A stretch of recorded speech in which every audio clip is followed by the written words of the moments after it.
Welcome to Nation Now. I'm Pradeep Nambiar, and this we talk about the news affecting the nation, Maharashtra and Mumbai. As they say in every system, there's a conflict between abiding law and arbitrary power. The test for every democracy. It stands or it falls according to its own choice, whether to give supremacy to the law or to the will of the people, whether to constitute a moral association maintained by duty or a physical one kept together by force. We invite our esteemed guest to the studios today, Sanjay Thakur ji from the Bharatiya Janata Party. Thakur Sahab, namaskar. Welcome to the show.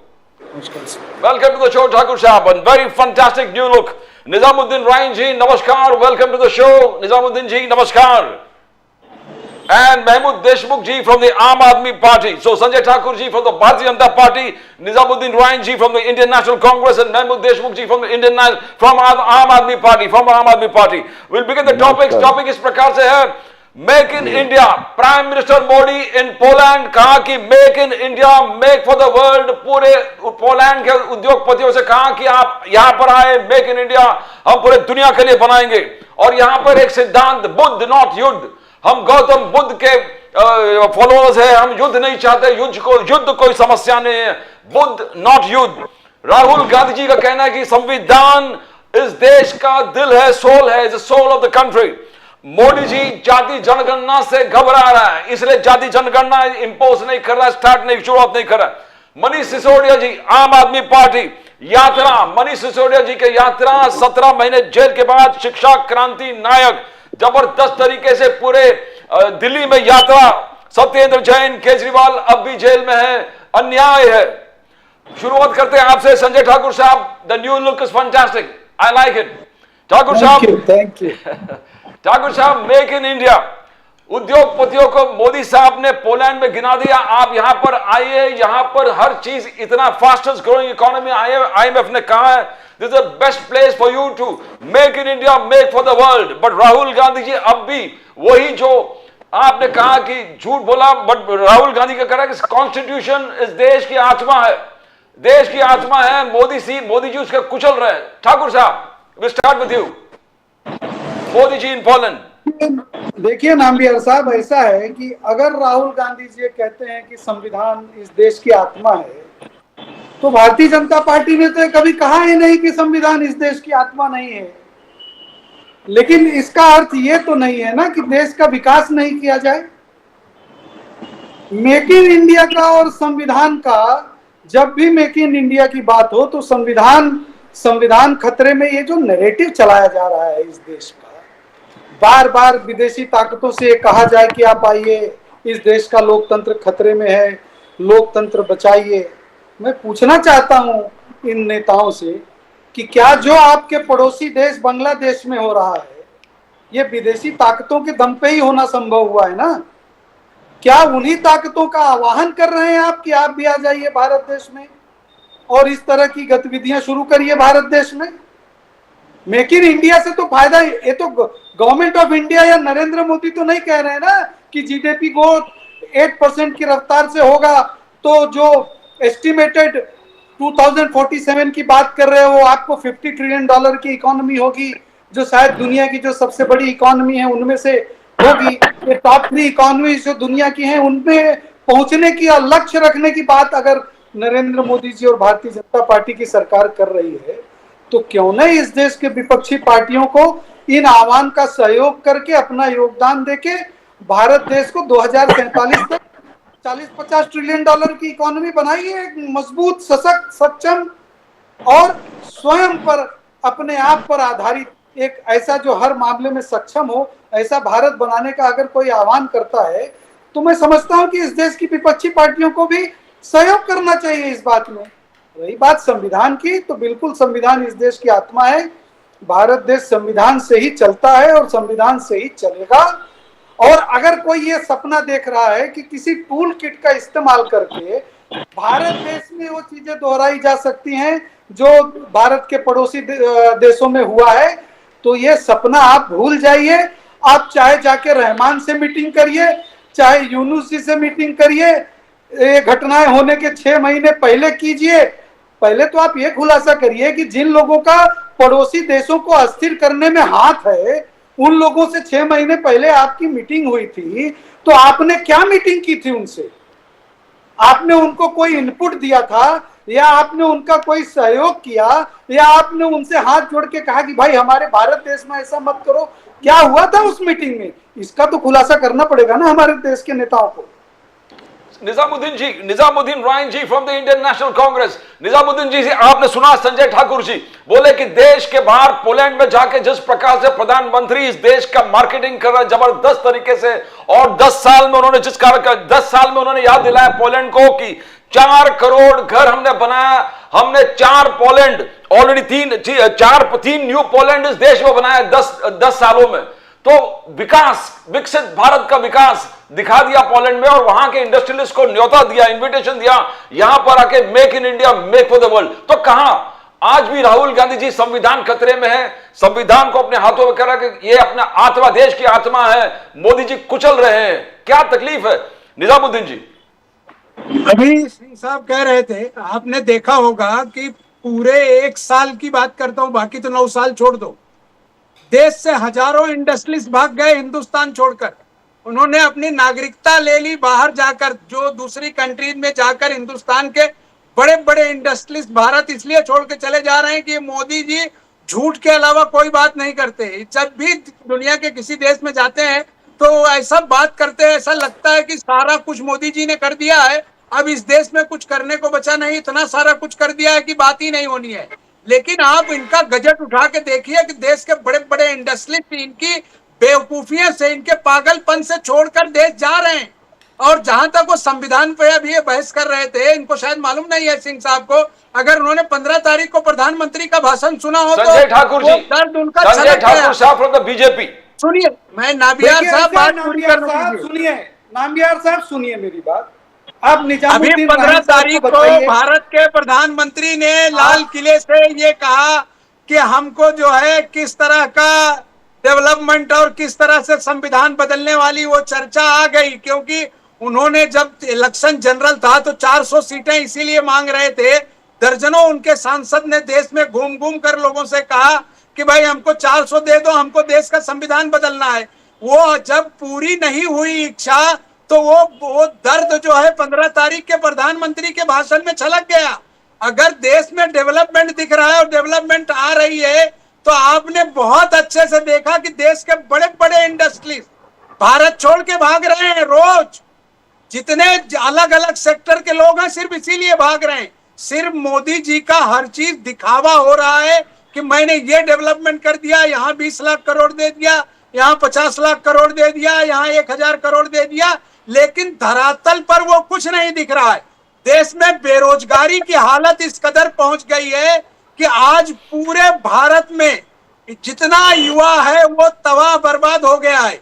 एक भी नौकरियां development के नाम पर वो निकाल कर नहीं ला रहे हैं, एक भी परीक्षाएं देश में अपने टाइम पर नहीं हो रही हैं। 99% परीक्षाएं आपने कहा मुझे बोलने के लिए हो रहे हैं, एक तरफा भाषण चल रहा है। अगर पूरे डिबेट में हम लोग ऐसे ही दूसरे के समय में बोलते रहेंगे तो कोई डिबेट नहीं हो पाएगी, पहली चीज। दूसरी चीज, निजामुद्दीन राय साहब, आपकी जानकारी के लिए मैं बता दूं कि देश का संविधान मैं आपसे ज्यादा जानता हूं, मैं कानून का विद्यार्थी हूं, मैं पेशे से एडवोकेट हूं। पर दूसरी बात यह है कि आपकी और मेरी हैसियत नहीं है। आप लोग ये वो कारण हो जो राहुल गांधी को गाली दिलवाते हो। आपकी हैसियत है क्या कि आप देश के प्रधानमंत्री को बेवकूफ, इस देश के प्रधानमंत्री को झूठ बोलते हैं, इस तरह की भाषा का प्रयोग कर रहे हो। आप मर्यादित शब्दों का प्रयोग नहीं करोगे तो मैं भी राहुल गांधी को 4 गालियां देना शुरू करूंगा। अगर आप ये चाहते हो, अगर आप ये चाहते हो कि इस डिबेट में मैं राहुल गांधी को गालियां बढ़ते रहूं तो आप इस तरह की बात करो। किसी को नहीं, आप सुनो मेरी बात। पूरी डिबेट में डिटेल के डिबेट होने नहीं दूंगा। अगर आप मेरे बीच में बोलेंगे तो जब आपकी बारी आए तब आप बात करिए, जब आपकी बारी आए तब बात करिए आप, वरना पूरे डिबेट में मैं बोलते रहूंगा, आप बोलते रहेंगे, कोई सुन नहीं पाएगा कुछ। आपको मौका दे रहे हैं ना, आप बोलिए ना, कौन मना कर रहा है आपको? बोलिए। लेकिन आप एक तरफा भाषण देंगे तो ऐसा तो नहीं हो सकता ना। आप संविधान की बात करते हो और आपको ये पता ही नहीं है कि संविधान का सबसे बड़ा बलात्कार अगर किसी ने किया है पिछले 75 सालों में इस देश में, तो वो कांग्रेस पार्टी है जिसने किया है। आपको पता है 42 संशोधन क्या, 42वां संशोधन क्या है संविधान का? आप जानते हो तो बताइए। आप देश का 40वां संशोधन क्या था बताइए। आज जब सुप्रीम कोर्ट ने जिस साहबानों के अधिकार को आपने छीना था, आज सुप्रीम कोर्ट ने देश की सुप्रीम कोर्ट ने वो अधिकार देने की बात कही है। संविधान पे बात करने का हक कांग्रेस के नेताओं को नहीं है, और कृपया मत बात करिए आप संविधान पे। ठीक है, आपको एक नैरेटिव बनाना है तो आप एक झूठ को इतनी बार झूठ बोलिए कि लोगों को सच लगने लगे, तो आपकी रणनीति हो सकती है। लेकिन अगर आपकी बातों को सच्चाई मान लिया जाए तो जो देश में आंकड़े हैं आर्थिक, क्या ये सच्चाई नहीं है कि भारत इस समय विश्व का 5वीं सबसे बड़ी आर्थिक शक्ति बन चुकी है? इसको आप नकार सकते हैं? नहीं नकार सकते, क्योंकि ये भारत सरकार नहीं बोल रही है, ये आईएमएफ कह रही है कि अगर जो 8% की जीडीपी ग्रोथ रेट से इनका ग्रोथ हो रहा है, अगर इसी तरह की ग्रोथ चलती रही तो 2047 जो भारतीय जनता पार्टी और नरेंद्र मोदी का आह्वान है कि 2047 तक विकसित भारत और $40 ट्रिलियन की इकोनॉमी हो जाएगी, दुनिया की वो शक्तियां जो भारत से आगे हैं वो सच में डरी हुई हैं। क्योंकि जब आप मेक इन इंडिया की बात करते हो, जब आप स्मॉल स्केल इंडस्ट्रीज को बढ़ाते हो, जब आप मैन्युफैक्चरिंग सेक्टर को ग्रोथ को बढ़ाते हो, तो आपकी जीडीपी बढ़ती है। लेकिन आप उन तर्कों पे आपको कोई बात नहीं करना है। आप लोगों को महमूद देशमुख जी, अभी आप झूठ बोलते हैं कहते रहते हो। मैं भी कहूँ पप्पू है पप्पू है पप्पू है तो आपको अच्छा लगेगा? अरे कंस्ट्रक्टिव डिबेट करिए ना। आपकी हैसियत नहीं है निजामुद्दीन जी, हैसियत नहीं है बारे में मैं सोनिया गांधी जी को गाली दूं, ये शोभा देता है क्या? आप नरेंद्र मोदी जी के साथ बदतमीजी से उनके बारे में उल्लेख करेंगे, देश की प्रधानमंत्री के बारे में, ये शोभा देता है क्या? आंकड़े रखिए और आंकड़ों की बात करिए। मैं आंकड़े सुनूंगा, आपके आंकड़ों का जवाब दूंगा। देश की जो हिस्ट्री नहीं है उस पर प्रधानमंत्री स्वयं झूठ बोलते हैं। इसमें निजामुद्दीन रहीन अपनी मर्जी से कोई बात नहीं कह रहे हैं। जो प्रधानमंत्री कह रहे हैं वही मैं दोहरा रहा हूं। प्रधानमंत्री खुद झूठी बात करते हैं और दर्जनों झूठ आपको मैं गिनवा सकता हूं जो देश के प्रधानमंत्री बोलते हैं। महमूद देशमुख जी, उनको शोभा नहीं देता है। महमूद देशमुख जी के पास आपने भी कहा 75 साल, 75 में 23 साल तो आप ही लोगों का शासन था ना, तो आपने क्यों नहीं किया?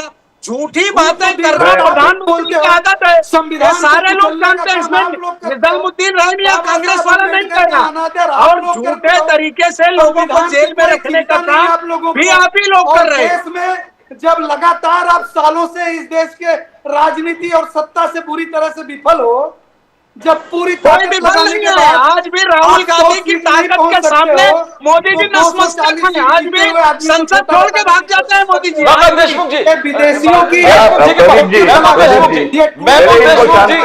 महमूद देशमुख जी यात्रा निकल रहा है। मनीष सिसोदिया का यात्रा है। मनीष सिसोदिया, आपका कहना है आम आदमी पार्टी शिक्षा क्रांति नायक कहते हैं मनीष सिसोदिया जी को। सत्येंद्र जैन, केजरीवाल जी आज भी जेल में है।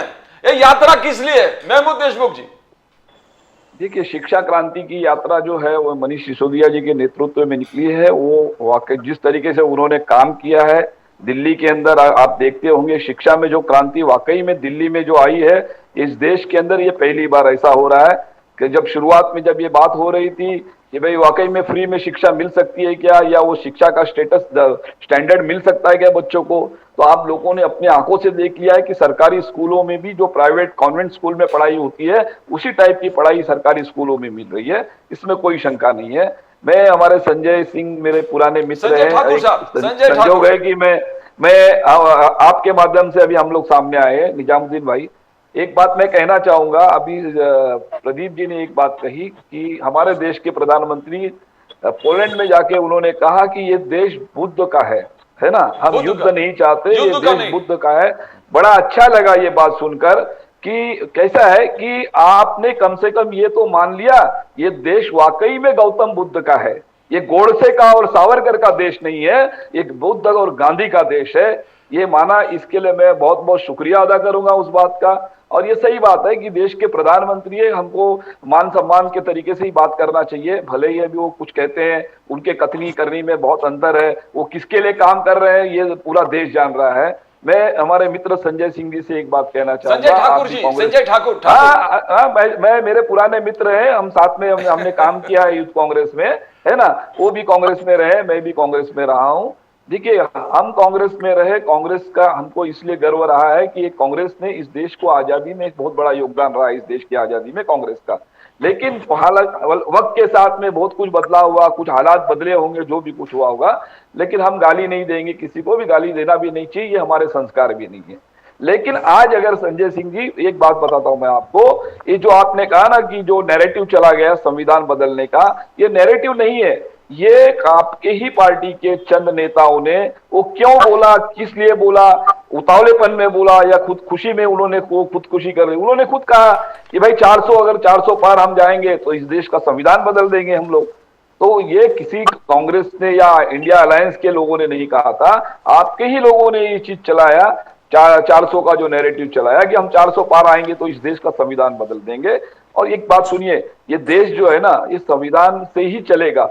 सत्ता में कोई भी आए, उसको संविधान के दायरे में रह के ही सरकार चलानी होगी, संविधान के बाहर जाके कोई भी देश चला नहीं सकता। सिर्फ एक छोटी सी कोशिश हुई, एक जो भी नैरेटिव चला है ना, लोकसभा चुनाव में एक बात चली कि भाई 400 के पार अगर मेजोरिटी मिलेगी, लोकसभा सांसद आते हैं, हम संविधान बदल देंगे। तो लोगों ने इनको बैसाखी पे ला दिया, 240 पे ले आया। भारतीय जनता पार्टी 240 पे आई, नीतीश बाबू और चंद्रबाबू नायडू के बैसाखी पे आज सरकार बनानी पड़ी। कल तक जो लोकसभा चुनाव के पहले हर जगह पे मोदी गारंटी, मोदी सरकार, मोदी गारंटी चल रहा था, वो वापस से एनडीए गवर्नमेंट आ गई, एनडीए सरकार आई है और भारत सरकार आ गई, है ना।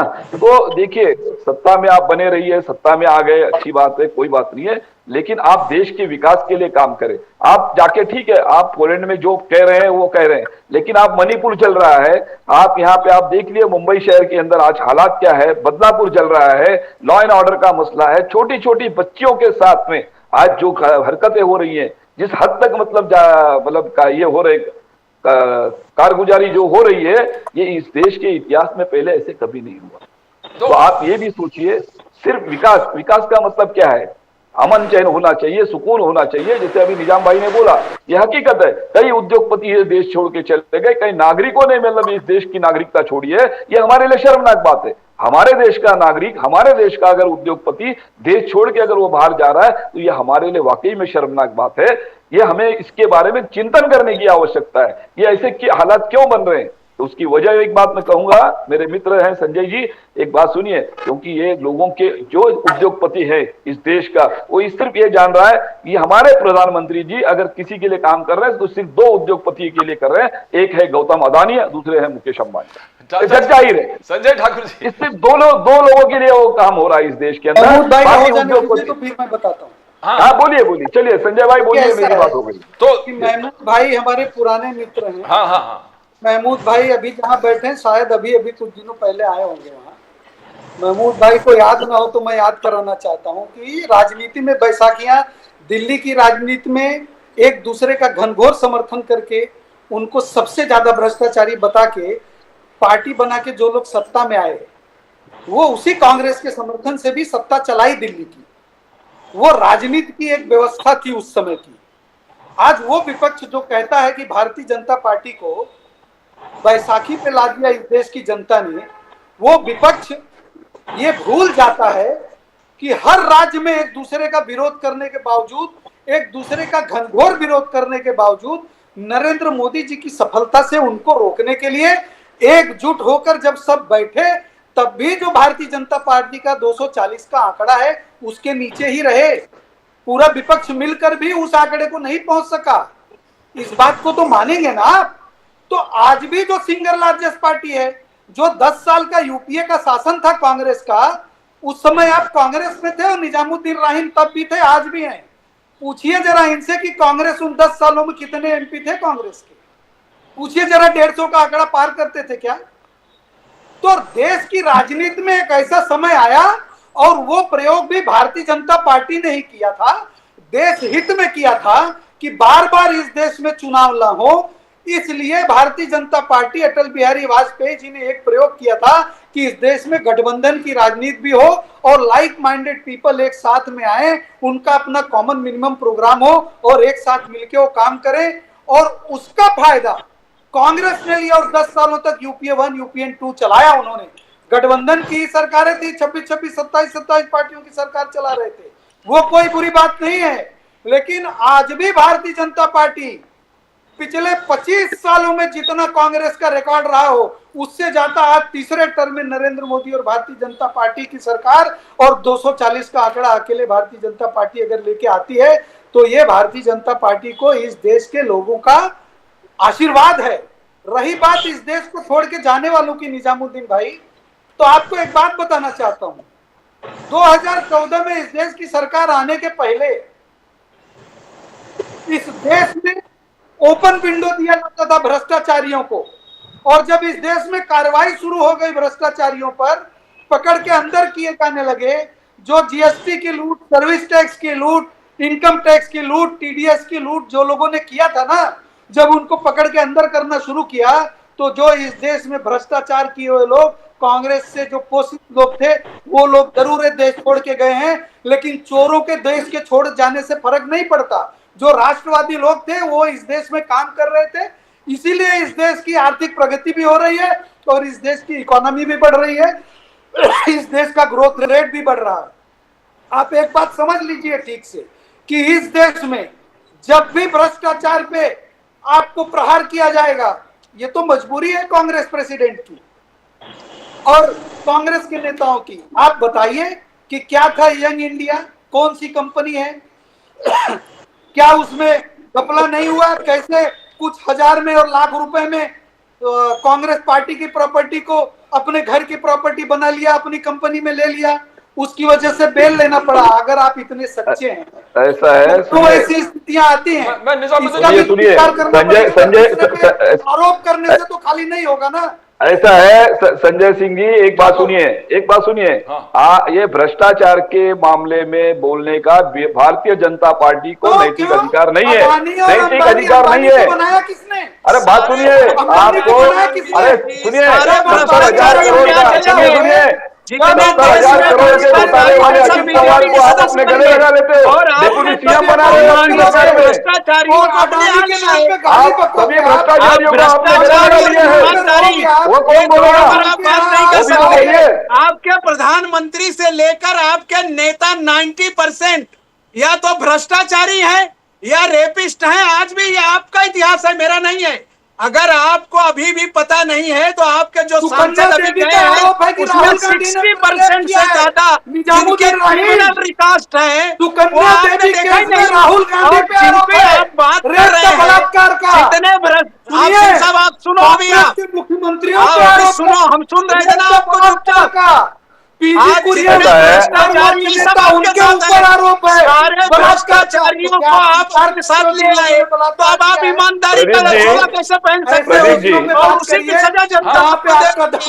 अभी आप जनता के सामने निकल नहीं सकते। इस लोकसभा चुनाव में भी कई राज्य सरकारों को बलात्कार बेईमानी से बर्बाद करके नुकसान पहुंचाकर आप आने की कोशिश किए, फिर भी जनता ने आपका सारे बेईमानों को आप अपने साथ बिठाओ और खुद ईमानदारी का चोला लेकर पहलो तो देश तो देख रहा है ना। आज जितने मुकदमात आपके एमपीओ के ऊपर हैं वो बलात्कार, डकैती, जमीनों को हड़पना, सांसदों का खरीद फरोख्त, सारा आपका नाम है, सारा आपका नाम है, सारा का सारा बेईमानी का चोला। चाहे अजीत ग्रुप का मामला हो, चाहे नारायण रानी का मामला हो, चाहे आपका ब्रिजभूषण का मामला हो, चाहे स्वामी चिन्मयानंद का हो, आपके सदस्य हैं। 2 मिनट में प्रदीप जी, आपके सदस्य और आपने मान सम्मान से भ्रष्टाचारियों को आपने बेईमानी से केजरीवाल को कम किया, बेईमानी से आपने सीबी सोरेन को जो है जेल भेजा। वो आदमी को सुप्रीम कोर्ट कह रहा है कि इसने कोई गलती नहीं किया, उसके बावजूद आप उसको जेल में रख रहे हो। आपने जो है संजय सिंह को जबरन झूठे केस सुप्रीम में कोर्ट ने ये जेल में बिल्कुल रखा। नहीं कहा कि अरे कोई भाई, गलती आदमी नहीं की है। प्रोटेस्ट नहीं करेगा। सुप्रीम कोर्ट आप ने जो है अगर ये धोखे कहा से होता 7 महीने कि कोई से निजामुद्दीन गलती भाई। नहीं की है तो ये केस 1 डिसमिस रुपया कर दिया आपको जाता। कहीं से रिकवर हुआ है क्या? निजामुद्दीन साहब, और सारे गुमराह मत करिए भ्रष्टाचारी देश को, अलग अलग गुमराह जगहों मत से करिए लोगों को। आपने उनको माला पहना जो दिया। बेल और है उस वक्त वो शौक किसी है भी राजनीति में एक्यूज का राइट आप होता है। बेईमानों के सरदार अगर हैं आपको और कानून सारे से प्रदीप जी। बेईमान, सारे है, डाकू तो आप बात सब मत आपके करिए। साथ हैं। आप और उनको उनके देशमुख सरकार जी, देश के उनसे महमूद प्रधानमंत्री हैं। देशमुख जी, सुप्रीम 17 कोर्ट महीने ने के कभी बाद नहीं कहा 17 कि महीने दोषी जेल में नहीं था है। मनीष आप सिसोदिया क्या जी। गुमराह कर रहे हैं लोगों को? 17 महीने ऐसा है 17 महीने सुनिए, जेल में प्रदीप- था मनीष सिसोदिया जी। मोदी जी तो का कैसे कहना और है बात कि है? कांग्रेस ने आपको एक्सपोज किया, और मैंने आप पे एक्शन लिया और मोदी जी को आप गाली दे रहे और हो। कहा कि हम कब तक रखेंगे धोखे से? बोलिए बोलिए महमूद देशमुख आपने जी। जो है बिल्कुल नहीं कहा कि झारखंड के दोषी थे, सवाल तो सुना ही दे, कोर्ट ने कहा कि इनको जरा किस शांत कर तरीके से लीजिए। रखा? देशमुख जी, शांत कर सारे लीजिए। बेईमानों को और धोखेबाजी से आप निजामुद्दीन भाई। एजेंसियों को हायर निजामुद्दीन जी, करके बेईमानों के एजेंसियों का सरकार ये बात दुरुपयोग करें तो करके अच्छा नहीं लगा। आप जो है इस तरह के हरकतें कर भ्रष्टाचारियों रहे के हैं। ऐसा- सरकार ये बात करे तो अच्छी नहीं लगती। निजामुद्दीन भाई एक मिनट। बोलिए बोलिए देशमुख जी बोलिए, देशमुख जी बोलिए। ऐसा है, देखिए देखिए, अगर हम लोग है ना, देशमुख हम लोग जी। आपस में बहस करेंगे, हम कोई किसी को समझ नहीं पाएगा, ना देशमुख जी, बोलिए, ऑडियंस बोलिए। समझ पाएगा, ना हम समझ पाएंगे। बोलो, बोलो, देशमुख जी, देखिए, बोलो। हाँ, एक बात मैं कहना चाहता हाँ। हूँ। अभी निजाम भाई ने जो बात कही हाँ। और संजय भाई जो कह रहे हैं ना, हाँ, हाँ। जो रेपिस्ट की बातें हैं, हाँ, ये जो बातें हैं, अगर पार्लियामेंट का एडीआर रिपोर्ट अगर आप उठा के देखेंगे तो पूरे पार्लियामेंट के अंदर 151 जो पार्लियामेंट मेंबर्स हैं जिनके ऊपर मतलब इस तरीके के आरोप हैं, है ना, इस तरीके के आरोप है, जिसमें 54 जो है, 54 मतलब 1/3 एमपी जो है वो भारतीय जनता पार्टी के हैं। और 2/3 मान के किसके हैं? चलिए। 2/3 किसके हैं? अरे भाई वो आप देखिए, वो कांग्रेस पार्टी के हैं। अरे भाई कांग्रेस के तो अभी पूरे 50 भी नहीं थे कल तक। सुनिए, कल तक 50 भी नहीं थे, तो आप समझ सकते हैं इस बात नहीं, में। नहीं, अभी तो है ना 99, बता के संजय भाई, देखिए ना। मेरी वो बात सुनिए। आरोप सुनिए, मैं बता रहा हूं। अरे आरोप मेरी तो बात आरोप सुनिए, ही होता है। सुनिए मेरी बात सुनिए। इसीलिए मेरा क्या कहना है, उन बातों पे जाने दे, उस बात पे छोड़ दीजिए। वो जिससे आरोप हुए, कार्रवाई हो रही है, कार्रवाई चल रही है, वो ठीक है अपनी जगह। जो आपने अभी भ्रष्टाचार की बात कही है ना, तो मेरा एक सीधा सीधा सवाल ये है आपसे कि भाई आप कहते हो कि भ्रष्टाचारी लोग भ्रष्टाचारी, कांग्रेस के राज में भ्रष्टाचार, तो मैं एक बात कहता हूं कि कांग्रेस के राज में भ्रष्टाचार हुआ, कांग्रेस ने उठा के उसको बाहर फेंक दिया। बड़े से बड़ा नेता सुरेश कलमाड़ी जैसे को भी बाहर कर दिया।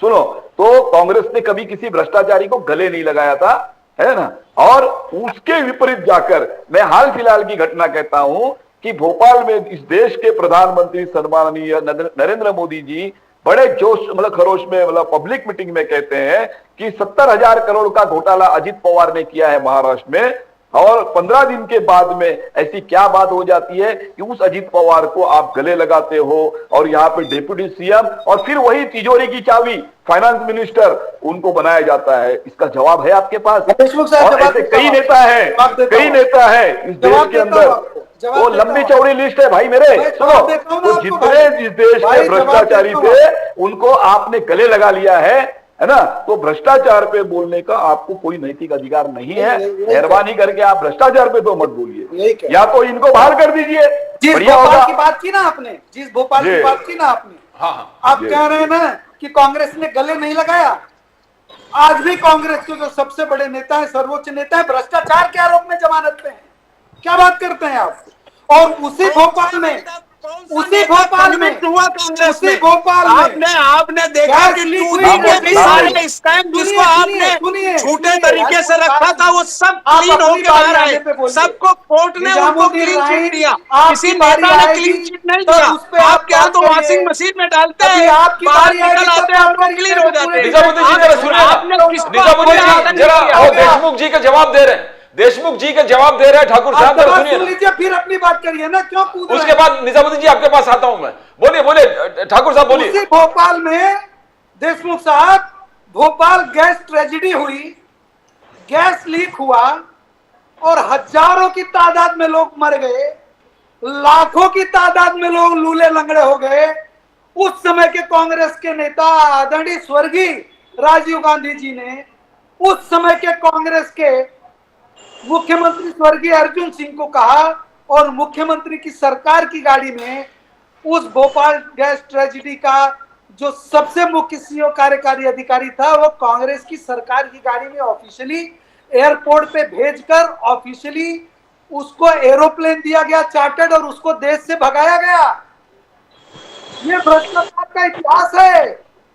एक बात सुनिए अभी सुनो, जिन लोगों के नाम ले रहे हैं आप, ये सब अभी अगर इस तरीके से सुनिए गुजराती, आप चाहे मेहुल चौकसी को ले लीजिए, आप दूसरे मोदी को ले लीजिए, सारे भ्रष्टाचारी जो देश से भागे थे, आपने काम किया था लाने का, आप क्यों नहीं पकड़ के लाए?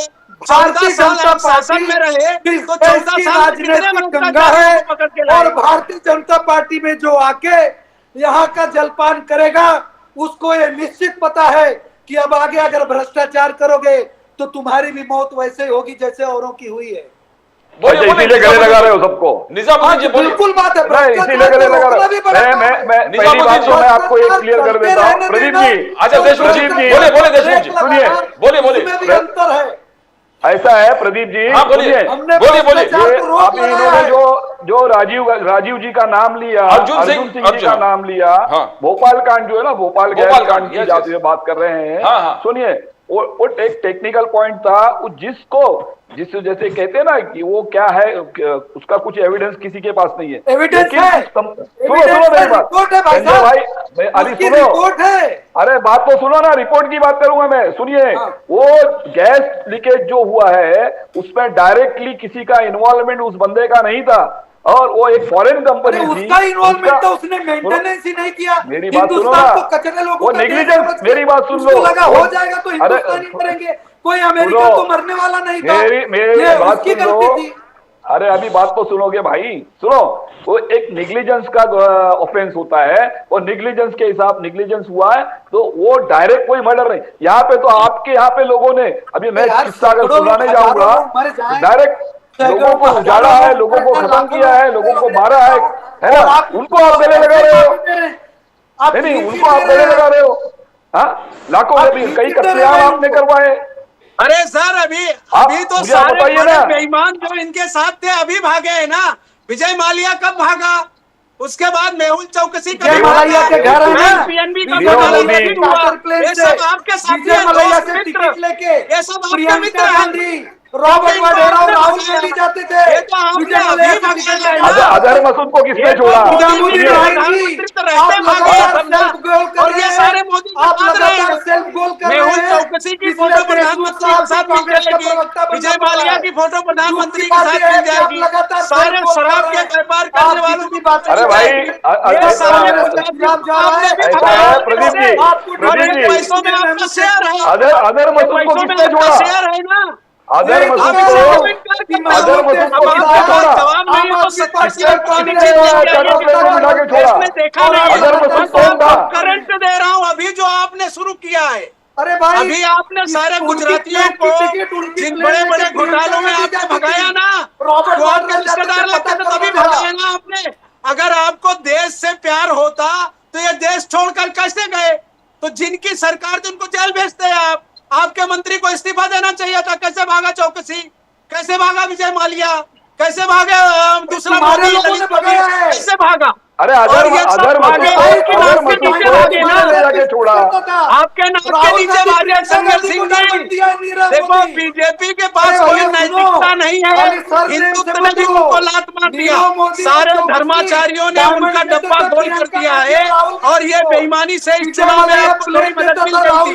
अगले चुनाव में आपको जेल के सीटने में रहना है, और बीजेपी के लोगों को भी जेल में रहना है।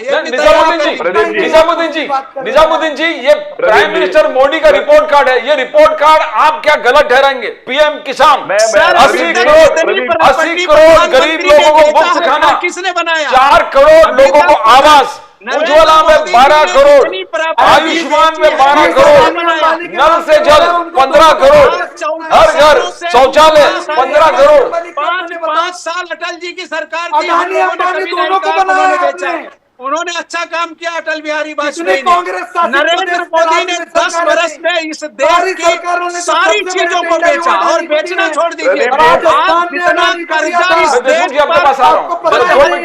की सरकारों ने नहीं लादा, इन्होंने 10 साल में उतना कर्जा देश पर ले दिया। यानी कर्जा लेके ये घी पी रहे हैं, कर्जा लेके हमारे बाबू साहब को भी कुछ घी पिलाया होगा, इसलिए आवाज निकल रही है। तो अगर आपने कर्जा लेकर घी पी रहे हो तो जो बाप दादा की प्रॉपर्टी को आपने बेचा है वो कहां से लाए थे? मोदी जी ने कोई जिसको बेचा है?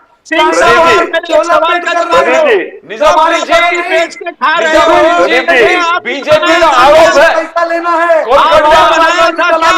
महिला सशक्तिकरण, गुजराती ने महिला सुरक्षा, प्रधानमंत्री के साथी है सब। महिला सशक्तिकरण, महिला सुरक्षा, निजामुद्दीन जी महिला निजामुद्दीन जी महिला सशक्तिकरण, महिला सुरक्षा, वो देश की खुफिया कोलकाता के बात आप करते नहीं है। निजामुद्दीन जी आप पे आरोप है कि कोलकाता पे आप बात नहीं करते।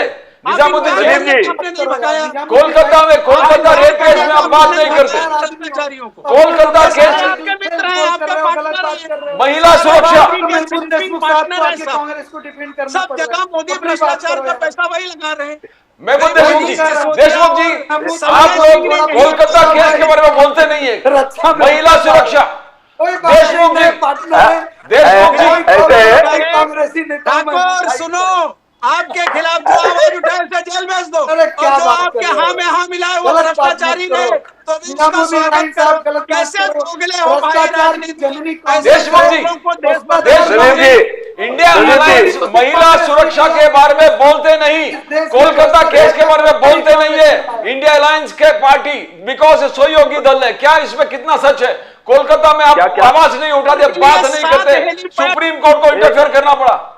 मिनिस्टर को कहता है कि हम कड़ी निंदा करेंगे, कड़ी निंदा में 7 हेलीकॉप्टर के पैड बना दिए जमीन पर चाइना ने घुस कर इनके।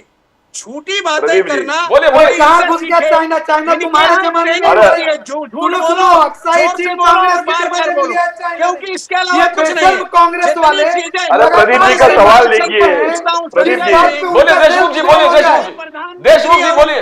निजामुद्दीन निजामुद्दीन जी, अक्साई चीन किसके जमाने में गया था चीन में? आप भी बताओ। अरे संजय भाई जरा रुको।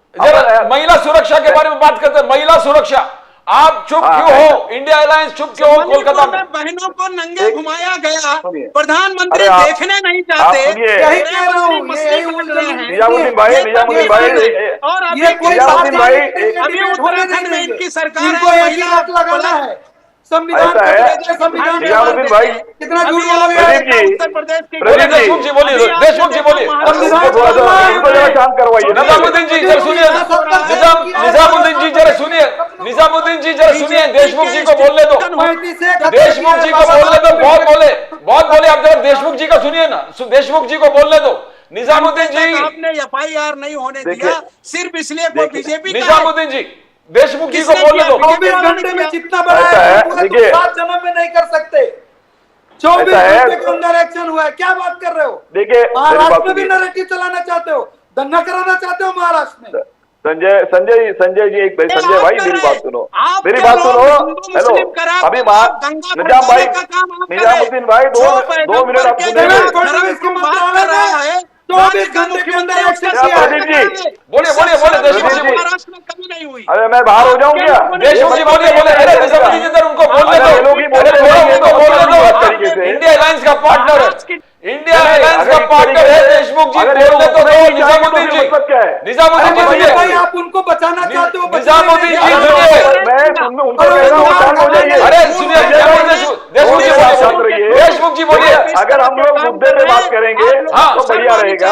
हाँ, मैं तो शुरू से कह रहा हूं, मुद्दे पे निजामुद्दीन जी, हाँ, निजामुद्दीन जी डिबेट सुनिए, में बैठे ये हैं। तुम इधर-उधर की बात कर रहे हैं। निजामुद्दीन जी, ये तो देशमुख जी को बोलने दीजिए। देशमुख जी, महमूद देशमुख जी, और ये हमें शोभा नहीं देता। महमूद देशमुख जी बोलिए, महमूद देशमुख जी बोलिए, महमूद देशमुख जी बोलिए, महमूद देशमुख जी बोलिए। अभी आपने महिला सुरक्षा के बारे महिला में बात सुरक्षा, कही। कोलकाता में है ना? आप महिला सुरक्षा के बारे में बात की आपने, कहा कोई आवाज क्यों नहीं उठाता हाँ, है? मैं बराबर है। तो आप कहाँ के बारे में ये बात करना चाहते हैं, पहले ये बताइए। पहले कोलकाता, फिर बदलापुर, पहले कोलकाता। हाँ, सुनिए, ऐसा नहीं है कि किसी ने आवाज नहीं उठाया। कलकत्ता में तो भारतीय जनता पार्टी बहुत ज्यादा आवाज उठा रही है ना? और बदलापुर में सुनिए संजय भाई, अभी सुनिए पूरा बात। और बात ऐसी है, ये हालात देखिए, यहाँ पे हम राजनीति नहीं कर रहे हैं, मैं साफ बात बता रहा हूँ। वो हमारी बहन बेटी है, वो किस धर्म की है, किस जाति की है, किस प्रांत की है, वो कोई मायना नहीं रखता है। बात एक है कि एक औरत के साथ, एक बच्ची के साथ, एक बहन के साथ, एक बेटी के साथ अगर गलत हो रहा है तो वो पूरी मानवता के ऊपर कलंक है। हम सब के लिए वो शर्मनाक बात है, ये मान के चलिएगा। वो विरोधी पक्ष हो या सत्ता पक्ष हो, हम सबकी नैतिक जिम्मेदारी बनती है, इस देश में ऐसे हालात नहीं बनने चाहिए, है ना। ये अगर चर्चा है, ये सभी के लिए मतलब शर्मनाक बात हो सकती है, वो कलकत्ता की बात हो या महाराष्ट्र में बदलापुर की बात हो, ये हमारे सभी के लिए शर्मनाक बात है। तो ये जो हो रहा है ये नहीं होना चाहिए, उसके लिए सभी ने मिलके इसके ऊपर मतलब तो सोचना चाहिए, सोचने की आवश्यकता है। हम किस दिशा में जा रहे हैं? आज हम 21वीं सदी की बात करते हैं, है ना। और आज अगर हम देखेंगे तो आज हमारे घर में, हर घर में छोटी बच्चियां हैं। क्या आपके घर में नहीं है? मेरे घर में नहीं है, हाँ, प्रदीप जी के घर में नहीं है, संजय जी के घर में नहीं है, निजाम भाई के यहाँ नहीं है, सबके यहाँ पे है। इस देश का हर नेता हो, गरीब आदमी हो, मजदूर हो, बिजनेसमैन हो, हर एक के घर में बहन बेटी है, बच्ची है ना। कल हम सबको इस रास्ते से गुजरना होगा। तो ये देश के अंदर जो ऐसे हालात बन रहे हैं उसके ऊपर हम सबको गंभीरता से सोचना होगा, क्योंकि हम सब ने नेतागिरी, हमने ठेका लिया है समाज के अंदर, समाज को दिशा दिखाने का। आप समझे ना सर, मतलब साधारण व्यक्ति ने ठेका नहीं लिया है, ये हम सब ने ठेका लिया है कि इस समाज को दिशा दिखाने का। अगर इस देश के अंदर, इस समाज के अंदर ऐसे हालात बन रहे हैं तो क्यों बन रहे हैं, उसके ऊपर क्या करना चाहिए, हमने राजनीति से परे, राजनीति से हट के इसके ऊपर विचार करने की आवश्यकता है, न कि राजनीति करने की आवश्यकता है। ये मैं कहना चाहूँ। ठाकुर साहब, क्या बदलापुर में एकनाथ शिंदे जी कह रहे हैं कि पॉलिटिक्स होने लगा, लाड़की बहन के स्कीम के पोस्टर्स लगे थे वहां पर, क्या ये कितना सच है एकनाथ शिंदे जी का आरोप एमवीए पर कि पॉलिटिक्स हो रहा है, आप राजनीतिकरण कर रहे हो? देखिए नामियार साहब, सबसे पहली बात तो ये कि शर्मसार करने वाली घटनाएं, डूब मरने वाली घटनाएं हैं। और आप देखेंगे गौर से तो ये इतनी बेचैन करती है घटनाएं। कल ही तो जजमेंट आया है, परसों 10-10, 15-15 लोगों को उम्र कैद की सजा हो रही है।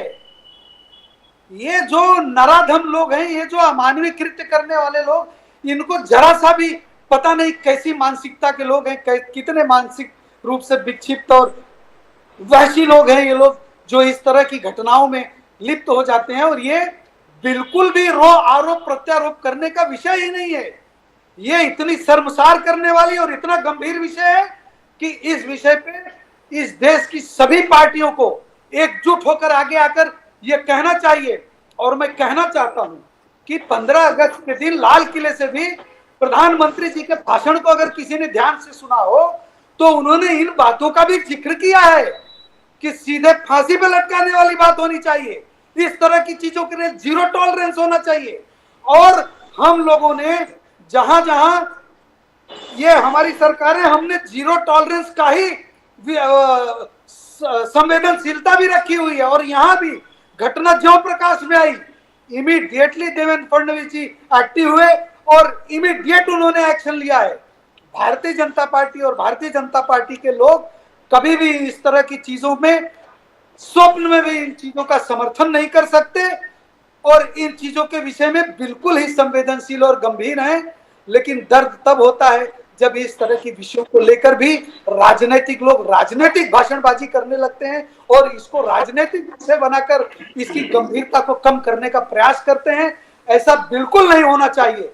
और सारी देश की पार्टियों को मिलकर इस विषय पे बहुत संजीदता तरीके से ये सोच के कि हमारी बहन बेटी के साथ ऐसा हो रहा है और भविष्य में ऐसी घटनाएं ना हो, इस तर्ज पे काम करना पड़ेगा आपको और इस सीरियसनेस के साथ काम करना पड़ेगा।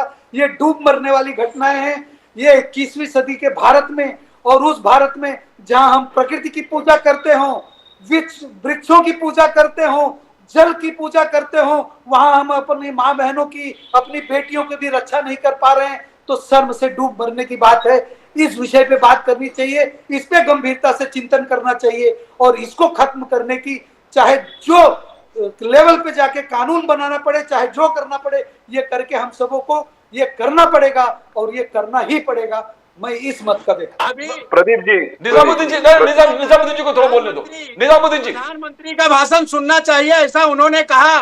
सुनिए, प्रधानमंत्री जी ने 15 अगस्त को मैंने ये नहीं 15 कहा अगस्त सुनना को चाहिए, पिछले तुम फिर साल राजनीति कर रहे हो। प्रधानमंत्री ने लाल मैंने किले कहा से जो जिसमें भाषण सुना हो, दिया तुम वो कांग्रेसियों को तो बिल्किस बानो प्रधानमंत्री के को सुनना है। आरोपियों को उन्होंने तुमको तो खाली छुड़वाने उनकी में मदद बदनामी किया। करनी है। उन्होंने तुम झूठे 15 लोगों को खाली अगस्त को उल्टे भाषण बात दिया करना है। कि महिलाओं को कितना हम गंभीर अधिकार विषय देंगे, पे बात हो रही और है, उन्होंने उस बिल्किस विषय के बानो बारे के में बलात्कारियों संवेदना व्यक्त को करने के माला बजाय पहनाई ये और आदमी उनको राजनीति छोड़ा, कर रहा है उनसे यहाँ ये बैठ के। डेवलपमेंट महमूद किया। भाई, जब अब कोर्ट ने देखिए दबाव किस तरह बनाया की तो बात इनको कर रहे कहीं हैं ये भेजा, लोग। इनको अरे झूठ शर्म करो बोलने यार। के लिए भी इनको जरा इस विषय पे भी बात करो, बेशर्मी से ये क्योंकि झूठ मैंने बोलते अजमेर की हैं। घटना की पूरा बात कर देश दी, देख रहा था क्योंकि कि मैंने जिन बिल्किस लोगों बानो के के साथ बलात्कारियों को वहाँ प्रधानमंत्री पे और उम्र कैद की गुजरात सजा हुई के है। मुख्यमंत्री के मैं कहने किसी का पर धर्म देख के नहीं कह छोड़कर रहा तो हूँ। वहाँ रखा सजा गया। उसी को इससे होगी ज्यादा जो बेशर्मी की काम बात करेगा, क्या होगी? वो किस अगर धर्म का है, ये आपको बात ये नहीं है। चीजें लेकिन तुरंत प्रधानमंत्री राजनीति की वहां बात से करें। कहते हैं बेशर्मी तो मत उनको करो यार, करना भी तो चाहिए बेशर्मी ना। मत करो। अगर इस विषय प्रधानमंत्री पे बात कहते हैं करो। कि मुझे इसमें इस राजनीति विषय पे नहीं बात करनी, करो। तो उनके बलात्कारियों को जेल क्यों नहीं भेजा मैंने उसी तुमसे वक्त? कहा ही क्यों नहीं उनको जेल से कि तुम छोड़ने में मदद प्रधानमंत्री किया? का भाषण सुनो और सुनना चाहिए। किसने छुड़ाया? मैंने कहा प्रधानमंत्री ने अगर छुड़ाया। किसने सुना पूरा है, देश देख रहा ऐसा था, है। पता होगा पूरा कि उन्होंने देश इस देख विषय रहा पे था बात कि देशमुख जी गुजरात बोलिए। में बिल्किस मैं जानता बानो हूं के कि तुम इस विषय पे बात बलात्कारियों नहीं को कर किसने सकते, छोड़ा? क्योंकि ये यूथ पूरा देश कांग्रेस देख के रहा था। कार्यालय में यार जी, राधिका आप खेड़ा को पूछिए बंद संजय करके से, राधिका संजय खेड़ा से का पूछिए कि बलात्कार उनको करने का किसने प्रयास छोड़ा? किया जाता है। और क्योंकि पुराने ऐसा इनके है, नेताओं का विपक्ष के रिकॉर्ड नेता सवाल राहुल है गांधी पर कि आरोप कौन लगाया कौन जाता शामिल है, थे छुड़ाने सुकन्या में। देवी का बलात्कार करके उनको गायब कर दिया गया। प्रदीप तो जी, तुम तो देखिए, उस महमूद विषय पे भाई, बात ही नहीं कर सकते। महमूद ऐसा है, बोलिए। हाँ, सुनिए। उस विषय पे बात करने की महमूद भाई, संजय बोलिए। बात करिए। संजय ऐसे भाई, विषय पे आप संजय राजनीति भाई, मत करिए। सुनो, ऐसे संजय विषय पे भाई। आप राजनीति की बात मत करिए। अरे बोलिए, मेरे बोलिए। मेरे दोस्त, जरा जरा शांति से बोलिए देशमुख जी, बोलिए। देखिए, मैंने पहले ये कहा था कि इस बात पे राजनीति नहीं होनी चाहिए, लेकिन हमारे मित्रों ने उस पे वहां पे राजनीति की जब बातें छेड़ी है ना, जब अभी राहुल गांधी फलाना ये वो देखो ऐसा है ना, अगर आप इस गहराई में अगर जाएंगे तो ये हालात एक दिन में नहीं बने हैं। इस देश के अंदर, इस देश में जिन जिन लोगों ने रेप किया है, वो कठुआ मर्डर केस हो, कठुआ का कांड हो, हाथरस का कांड हो, है ना, वो कुलदीप सेंगर वाला मसला हो, उसका स्वागत सत्कार किया जाता है। बिल्किस बानो के जो मतलब रेपिस्ट लोग थे, जो सजा याफ्ता लोग थे, उनको 15, जबकि एक सीरियस ऑफेंस में गवर्नमेंट तो खुद का मतलब एक लॉ है ना, कि उसके अंदर उनको मतलब माफी नहीं मिलती है, फिर भी गुजरात सरकार ने उनको छोड़ दिया 15 अगस्त में 2 साल पहले। भाई हम लोगों का दर्द यही है कि आप लोग सुनिए तो बात करते हो, लेकिन आप लोग जयपुर की अजमेर की केस की बात नहीं कर रहे। मेरी बात सुनिए, मेरी आप मेरी बात यही सुनो ना। संजीदगी की बात अरे करता हूं मेरी कि बात सुनो। धर्म के ऊपर हो, मैं मजहब के धर्म पे ऊपर नहीं हो, जाना चाहता। प्रांत के सुनो। ऊपर हो, इससे ऊपर उठ के बात करिए ना आप लोग। सुनो मेरे भाई, मेरी बात सुनो। मैं सब जगह आ रहा हूँ, मैं यहाँ पे धर्म नहीं ला रहा। सुनिए, सुनो, आपको लगता है कि आप बहुत क्लीन हैं, तो आप सुनो ना। निजामुद्दीन भाई सुनिए, संजय भाई मेरी बात सुनो। मैंने पहले ही कहा था कि इस देश की हर बहन बेटी, वो कोई भी हो, किसी भी मतलब राज्य में हो, किसी भी हो, कहीं की भी हो, ये नहीं देखना चाहिए कि वो किस धर्म की है, किस जाति की है। अगर वो दलित की बेटी है तो कुछ भी हो जावे चलेगा, वो किसी माइनॉरिटी में है तो चलेगा, वो जनरल में है तो चलेगा, वो फलाने कौम की प्रांत की है तो चलेगा। ये नहीं होना चाहिए। बहन बेटी सबके लिए बराबर होनी चाहिए। मेरा ये कहना है कि देखिए, कोई देश का नेता है ना, मैं इवन कोई प्रधानमंत्री किसी को ये नहीं कहते कि आप ये हरकत करो, बात समझो।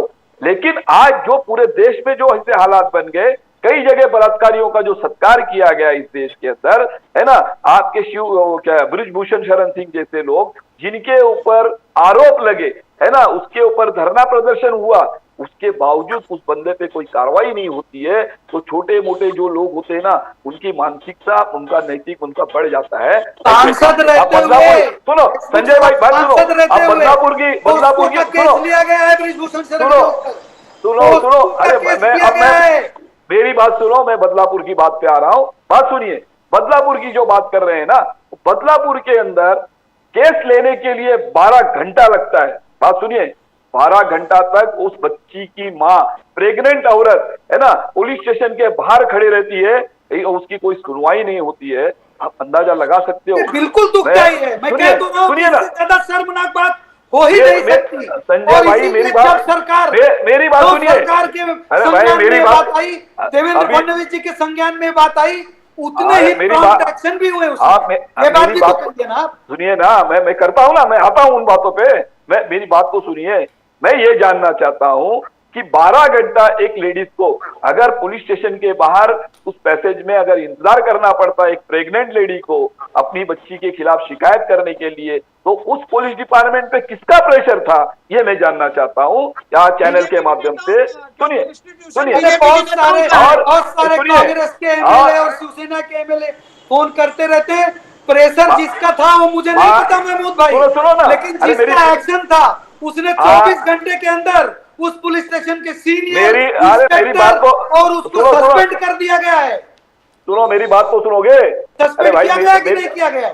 मेरी बात तो सुनोगे अभी, पहले सुनो मेरी बात, संजय भाई बात सुनो। 24 घंटे के अंदर किस घटना में सस्पेंशन हुआ है? अरे इसी क्या कहता हूँ, सस्पेंशन हुआ है, सुनो मेरी बात, किसने किया है? अरे सुनो ना मैं क्या कह रहा हूँ। अरे सस्पेंड करना ये सोल्यूशन नहीं हो सकता है। मैं क्या कह रहा हूँ, हो सकती क्या महमूद भाई? आपने अभी कहा ना कि कोई नेता तो ये कहता नहीं है कि अरे भाई करो, लेकिन जब इस तरह की घटनाएं उन नेताओं के संज्ञान में आए तो नेता कितना होकर कितने कोलकाता के बारे में बोलो, कोलकाता में क्या हुआ? मैं क्या, मेरी बात सुनोगे? कोलकाता के बारे में सफाई बात सुनोगे? कोलकाता की बात इनको नहीं पता है। जनता ने रेलवे कोलकाता में क्या डिले हुआ था? निजामुद्दीन राइन को संजय भाई निजामुद्दीन राइन को कलकत्ता में उन्होंने आदेश दिया। निजामुद्दीन राइन बदलापुर की बात पूरी होगी। सुनो भाई, तुम तो बिल्किस बानो को भूल भी गए किसी भी थे। चीज को मानने को तैयार नहीं रहते। सारी घटना होने के बाद आप कहे जवाब है इसमें राजनीति मत करो। अरे राजनीति नहीं चक्कर मेरी बात सुनिए। अरे विषय आप भूल जा रहे हो और यहाँ पर महमूद देशमुख जी को आम आदमी पार्टी का भूल कर सारी कांग्रेस जनता बनकर आपको डिफेंड जब जनता सड़क पर उतर गई, रेलवे को तोड़ फोड़ शुरू एक मिनट प्रदीप जी देशमुख जी मुझे बदलापुर की बात पे पूरा करने दीजिए। मेरा एक पत्रकार, संजय भाई सुनो, अरे मैं मेरी बात सुनो, अरे सुनो तो सही। अरे महमूद देशमुख भाई बंगाल पे भी कुछ बोलो यार, बदलापुर बिल्कुल बोलूंगा। मेरी बात सुनिए, मेरी बात सुनो। मैंने क्या कहा, 5 मिनट में बदलापुर पे बोल रहे, बंगाल पे भी बोलो आप। मैं स्वागत है आपका, बोलिए बंगाल। मेरी बात सुनिए, बंगाल हो या और पंजाब हो, हरियाणा हो, हाथरस हो, कठुआ हो, जहां पे भी जो भी होगा, या बदलापुर हो, मैंने पहले ही स्टार्टिंग में मैंने कहा कि जहां पे भी लोग हैं, अगर हमारी वो हर देखिए, हमको राजनीति से परे हटके सोचना चाहिए। देश की बहन बेटी वो सभी की बहन बेटी है ना। वो किसी पर्टिकुलर किसी एक समाज की बात नहीं होती है, यहाँ पे राजनीति नहीं होना चाहिए। मैं बदलापुर की एक घटना पे आपका ध्यान आकर्षित करना चाहता हूँ कि वहां पे जो शिंदे सेना का जो शहर प्रमुख है वामन म्हात्रे, वो एक पत्रकार एक लेडीज को ये कहता है यार तुम तो इस तरीके से इसको उठा रही हो जैसे तुम्हारे साथ रेप हुआ है। तो ये शर्मनाक बात है। वो बात जो है वो एक महिलाओं के लिए है पूरी। सुनिए, वो किसी एक पत्रकार के लिए नहीं है, वो पूरे महिलाओं के लिए बड़े बड़े राजनीतिक महिला समाज का अपमान हो रहा है वो, और उन पे कार्रवाई होनी चाहिए। नेता जो इस दुनिया में नहीं है, मुलायम सिंह जी ने ये कह दिया था कि अरे वो जवान बच्चे हैं, उनसे ये सब गलतियां हो जाती हैं, तो क्या इसका स्वागत किया जाना चाहिए? यही तो मैं कह रहा हूँ कि कोई भी नेता हो, किसी भी पार्टी का नेता हो, किसी भी स्तर का नेता हो, इस तरह की बातों में उसका समर्थन नहीं किया जाना चाहिए, उसकी भर्त्सना की जानी चाहिए, उस पे एक्शन किया जाना चाहिए। और सरकारों के संज्ञान में जब भी ये बातें आए तब तुरंत 24 घंटे के अंदर ये कार्रवाई होनी चाहिए, जो बदलापुर की घटना में महाराष्ट्र शासन की तरफ से देवेंद्र फडणवीस जी ने किया है। और भी घटनाएं हैं महाराष्ट्र की, गिनाऊं कितनी घटनाओं में 24 घंटे में एक्शन हुआ था। कांग्रेस के भी गृह मंत्री रहे हुए हैं, लोग नहीं रहे हुए क्या? मैं ये कह रहा हूं कि संजीदा होना चाहिए इस तरह के मामलों में। इस तरह के मामले में कांग्रेस, आम आदमी, बीजेपी, तुम्हारा नेता, हमारा नेता, इस तरह की बातें नहीं करनी चाहिए। यही तो मैं कह रहा हूं कि इस तरह की बातों पे हर पार्टी के नेता की, हर प्रवक्ता की एक आवाज होनी चाहिए कि ये नाराधमों का काम है। क्यों नहीं डिमांड करते कि इन लोगों को फांसी देनी चाहिए? मैं आमंत्रित करता हूँ निजामुद्दीन राइन, मैं देशमुख साहब आमंत्रित करता हूँ, सब पार्टी के नेता आओ मिलके सड़क पे उतरो, मैं तुम्हारे साथ उतरूंगा और मांग करो कि इस तरह की घटनाओं के लिए सिर्फ और सिर्फ माफी होनी चाहिए और ये ट्रायल 30 दिन में कंप्लीट किया जाना Fast चाहिए। track, fast और track, हमारी fast track बहनों और court में। बच्चियों के साथ जो इस तरह की हरकतें करते हैं 30 दिन के अंदर उसका फैसला करके ऐसे लोगों को फांसी की सजा दी जाए, फांसी पर लटकाया जाए, ये मांग करेंगे। फोन करना, बिल्कुल। मेरे नंबर है आप लोगों के पास और हम तीनों एकजुट होकर चलेंगे और तीनों बुलाएंगे सबको, सड़क पे उतरेंगे। इस तरह की बिल्कुल, बात बिल्कुल। करो। खाली एक आ जाइए 24 कब तक काम चलेगा? निजामुद्दीन जी, 24 राहुल तारीख को गांधी जी ने महाराष्ट्र बंद ट्वीट का किया। आंदोलन होने जा रहा है, आप आ जाइए। राहुल गांधी जी ने ट्वीट किया था बदलापुर में केस लेने के लिए संघर्ष करना पड़ा, मोर्चा करना पड़ा।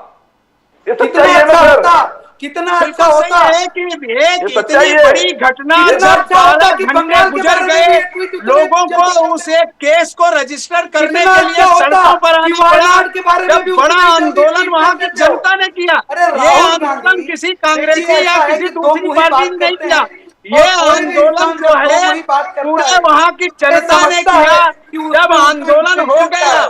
अगर राहुल तब गांधी जाकर केस रजिस्टर कर रहे हैं। promptly उसके बाद भारतीय जनता अनिल पार्टी देशमुख की शासित एक राज्यों रिपोर्ट के थी बारे उस में टाइम की, ट्वीट उसको करते हैं, सरकार को रिएक्शन लागू देते करना हैं। चाहिए था, नहीं अगर किया। राहुल गांधी उनके उतने एजुकेशन हिसाब मिनिस्टर को पता था कांग्रेस नहीं था। शासित राज्यों में भी अगर करते प्रदीप reaction, जी। हाँ, बोलिए, तो बोलिए। देश उनकी देशमुख बात जी, मान बोलिए। लेता।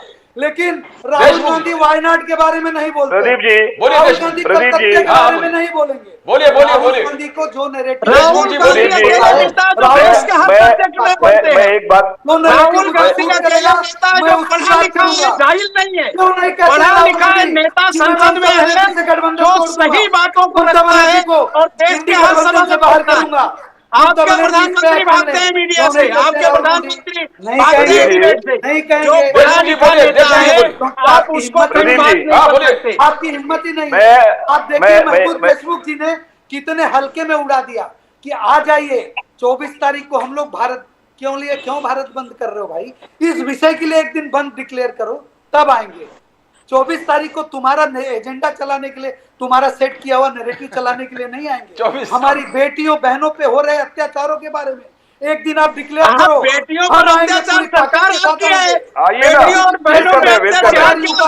आप मनोबल लोग तो बढ़ाने के लिए खुले हम नहीं दुश्मन आएंगे। हो बेटियों और इस देश बहनों के के। कुकर्मियों का सारे मनोबल जितने बढ़ाने के लिए हम बलात्कार नहीं के आएंगे। केस हुए सब मैंने बीजेपी इतनी के सीरियस नेताओं के बात ऊपर करी, है। लेकिन आप सारे दोनों बीजेपी प्रवक्ताओं के ने इस नेताओं बात पर को है, इतने किसको हल्के में जेल उड़ा भेजा? दिया। अगर और आपने कम से कम मैं ऐसा है, आपने सुनो मेरी बात। हमारी बहन के सुनो साथ मेरी, ऐसा चाहत है, ना हुई, सुनिए, आपने उनकी सुनिए, जेल सुनिए। भेजा 24 होता तारीख आपके को आपको सांसद मुझे को, नहीं बुलाना। तो आज ये नौबत नहीं आती देश में। और मैं आपने इनको बिल्किस डिस्कस बानो करता के हूं। आरोपियों को इससे आपने रिपोर्टर छुड़ाने का प्रयास किया क्योंकि जब कुछ जनता भी ने बोलना दबाव है बनाया इसलिए बोले जा रहे हैं। आप इस इनकी केस बातों में का कोई जनता के महत्व दबाव के आगे झुकना पड़ा, तो बदमाशी तो आपके लोग कर रहे हैं सिंह साहब। दबाव में, ऐसा है। सारी बदमाशी सुनिए, आपके लोग कर सुनिए, रहे हैं। दबाव में तो हम दुनिया में किसी के नहीं आते। जिन लोगों को बड़ा गुमान था ना कि 56 देश विरोध कर देंगे, हम उनके भी दबाव में नहीं आए। एक बहन की रक्षा कर रहे हैं अपने देश में बैठा के, बिना किसकी बात की परवाह किए हुए कि हमारा नुकसान हो जाएगा कि फायदा हो जाएगा। लोकतंत्र की रक्षा का बिगड़ा हमने। प्रदीप जी, देशमुख जी बोलिए, देशमुख जी। प्रधानमंत्री स्क्रीन स्वयं तो नहीं हो रहा उनके है। साथ देशमुख जी टहलते बोलिए। हैं। उसके बाद आप The final ठीक word। है, स्क्रीन भले नहीं शो हो रहा है, आप पहले मेरी आवाज तो आ रही है ना जाके- इस देश के लोगों तक, महाराष्ट्र के लोगों तक। देशमुख जी फाइनल ऐसा वर्ड है। बोलिए, देशमुख जी बोलिए, बोलिए। देखिए ऐसा है ना निजामुद्दीन भाई, हाँ। मेरी बात सुनिए। आप ऐसा है ना, देखो अभी हमारे मित्र हैं संजय जी, है ना, इन्होंने अभी क्या कहा, पहले चाइना से जोड़ दिए थे राहुल गांधी को, उसके बाद में अभी ये बांग्लादेश से जोड़ रहे हैं राहुल गांधी को, है ना। ये ओरिजिनली ये कांग्रेसी है और ठीक है, अभी इन्होंने जहाँ पे बैठे हैं अच्छी बात है, लेकिन ये जिस संगठन से जुड़े हैं भारतीय जनता पार्टी, जिसकी जो मतलब मदर ऑर्गेनाइजेशन है आरएसएस, उसका फुल फॉर्म क्या है, rumour spreading society.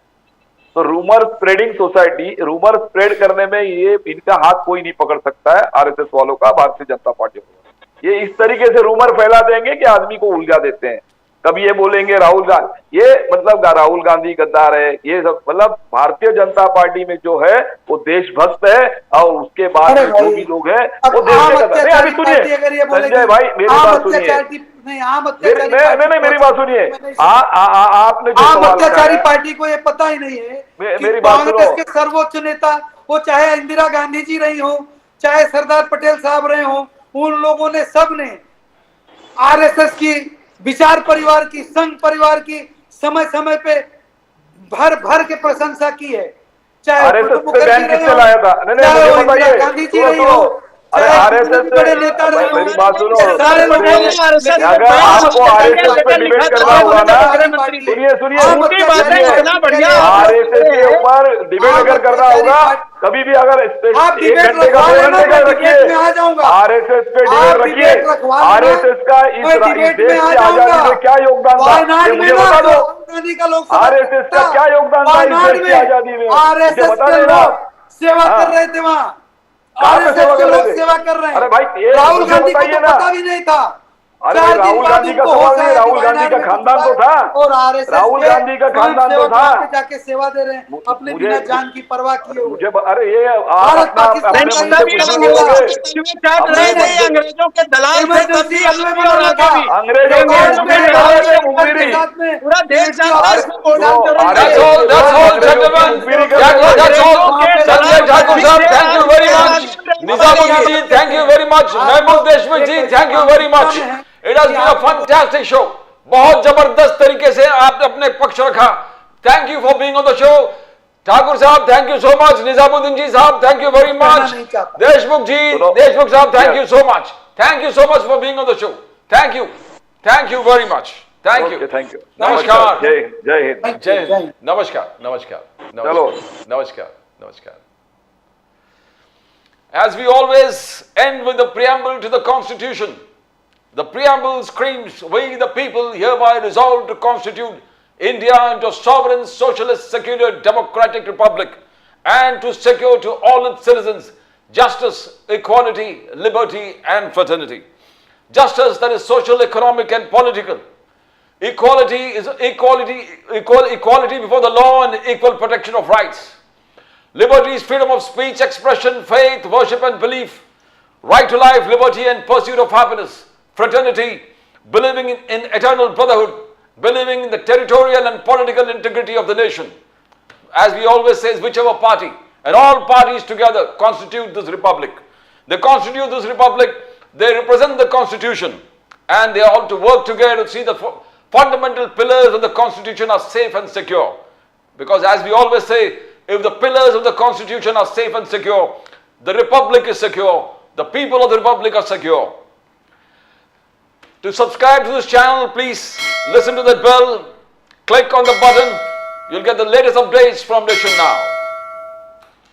That's all from Pradeep Nambiar. Nation Now will come again with more news from the center, Maharashtra and Mumbai. Till then, it's bye for now.